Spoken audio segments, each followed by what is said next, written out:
Ladies and gentlemen, our next session will focus, in fact, on a lot of what Lord Giddens touched upon here. The fact that solving the problem is left to you here in this room and the speakers following now. Over the last decade, amazing things have happened in the clean tech business. Investments have more than tripled. Major developing economies have introduced clean tech as means of creating green growth. The cost of solar has dropped 30%. Installed global wind energy capacity has grown by more than 30% each year. In other words, clean tech is not just about doing good, it's about doing business nowadays. To moderate this session, I'm happy to introduce Peter Boyd, who's the Chief Operating Officer at the Carbon War Room. Peter has generously offered to moderate this session. As you may know, the Carbon War Room declared war on climate change last year and is a group that works to support market-based solutions to climate change. Peter, Jules, welcome. Well, good afternoon, everyone, and welcome to the last panel that separates you from a nice Danish beer. Especially to those that have stayed, thank you. I see some people couldn't quite wait. So those that have, thank you very much. We as a panel will attempt to be informative, vaguely entertaining, and certainly finish on time, so you can join them shortly. I've been asked to open with a quick word of introduction to Carbon War Room, as many of you will not have heard of us yet. But more importantly, what we do day to day is actually also helps frame our discussion that we hope to have today. It's great to be back in Copenhagen. Among our projects, we're pleased to be working with the City of Copenhagen on energy efficiency financing and with innovative international shipping companies such as Maersk, who are headquartered here. So the Carbon War Room is an independent global non-profit focused on gigaton scale market-based solutions to climate change. We're part think tank, part do tank, and we work on reducing market failures that will accelerate private capital to the entrepreneurs actually driving those solutions. In a sense, I think, just listening to Lord Giddens now, Carbon War Room and to a greater extent this panel are taking the baton where Lord Giddens handed it off in terms of that challenge to the entrepreneurs. We were founded by Richard Branson, and he's since been joined by 9 other entrepreneurs globally. Though non-profit, we work strictly on wealth-creating opportunities that help save the planet at the same time.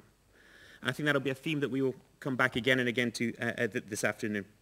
So to the purpose of this session, the state of the green economy and how we prepare for the next boom. It's a good title. 50% of the mitigation opportunities, arguably more, can be addressed profitably on current technology. I heard this morning the words, a stunning business case. We don't need a moral case. And if we think about some of the other pieces that people have been talking about throughout the day, we really are looking at capital, policy, capital, and technology are all sort of necessary in order to come into a working marketplace that's going to solve this problem at a sufficient speed and scale. Policy, we've heard about a little bit about today, and we've certainly had the experience on the Copenhagen Accord. I've been spending the last few months in the US and the fights there on the climate bill. Policy is very difficult, and it also, even if it was there, it's necessary but insufficient condition to getting this working marketplace done. Technology, as we've heard, too much emphasis, said Lord Giddens, but what we say just more simply, it's not the bottleneck right now. If we really focus on the markets that work, it's about accelerating private capital into a working marketplace and getting moving and powering this economic opportunity. And this economic opportunity, let's just talk about a quick couple of numbers for the private capital side, because that's the emphasis that really we're talking about accelerating markets. In terms of numbers, there's $0.3 trillion in the entire world of capital of philanthropy. So we talked about the environmental sector solving this and actually how they were way too small to solve it. The answer's there in black and white as well in terms of the capital they've got. There's $18 trillion of government money kicking around in the world today, and $125 trillion of private capital allocation.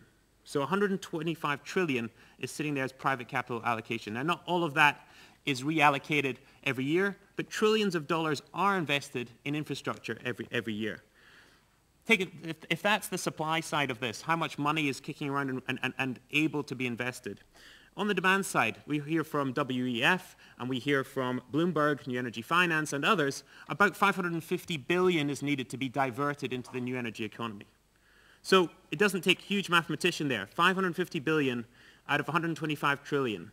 And that's not talking about the government piece or the philanthropic piece. That's a less than 1% shift of private capital into what is we've already said is 50% opportunities are inherently profitable anyway on current technology, current policy.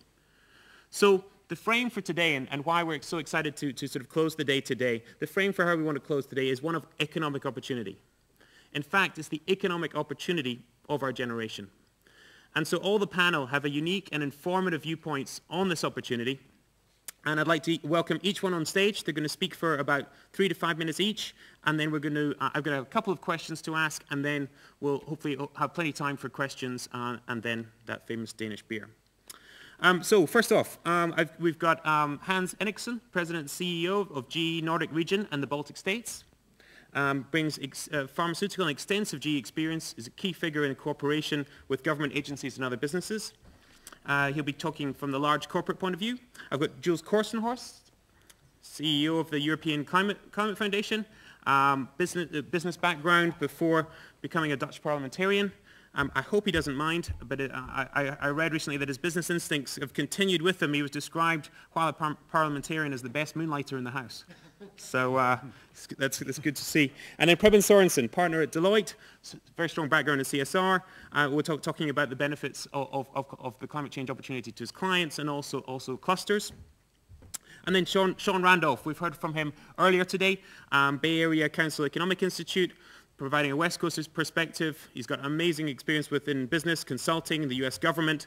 He's going to be talking about China in particular and the opportunities and threats there. I really enjoyed his crisp communications in an article. He once pulled no punches about California's budget, saying California's budget, one hand clapping. So I like that.